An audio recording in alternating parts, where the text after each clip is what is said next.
Hello বন্ধুরা, সুশীলাস tutorial ক্লাসে আপনাদের সকলকে স্বাগত জানাই। আজ আমি ইতিহাসের প্রশ্ন নিয়ে আলোচনা করব। 1 নম্বর প্রশ্নে রয়েছে, ভারতের সংবিধান কবে কার্যকর হয়?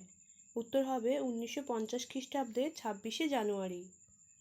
2 নম্বর প্রশ্নে রয়েছে, রাষ্ট্রপতি হতে গেলে কত বছর হতে হয়? উত্তর হবে 35 বছর। 3 নম্বর প্রশ্নে রয়েছে, উপরাষ্ট্রপতির কার্যকাল কতদিন?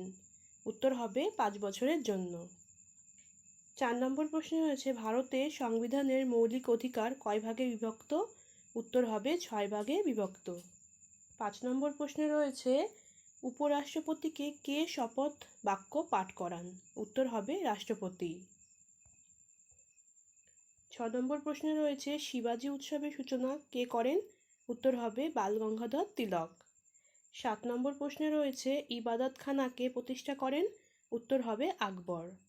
8 নম্বর প্রশ্নে রয়েছে, বাংলার প্রথম স্বাধীন নবাব কে ছিলেন? উত্তর হবে মুর্শিদকুলি খাঁ। 9 নম্বর প্রশ্নে রয়েছে, কৌলিন্য প্রথা কে প্রবর্তন করেন? উত্তর হবে বল্লাল সেন। 10 নম্বর প্রশ্নে রয়েছে, কৈবর্ত বিদ্রোহের নায়ক কে? উত্তর হবে দিব্য। 11 নম্বর প্রশ্নে রয়েছে, সিন্ধু সভ্যতার কোন প্রাণীর ব্যবহার ছিল না?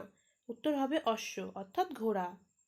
12 নম্বর প্রশ্নে রয়েছে, নন্দবংশের প্রতিষ্ঠাতা কে? উত্তর হবে মহাপদ্ম নন্দ।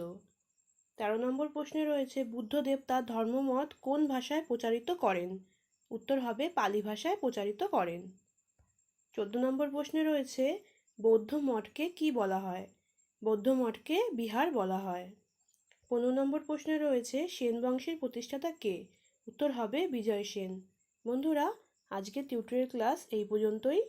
যদি ভিডিওটি ভালো লাগে তাহলে অবশ্যই লাইক ও শেয়ার করবেন এবং চ্যানেলটিকে সাবস্ক্রাইব করবেন। ধন্যবাদ।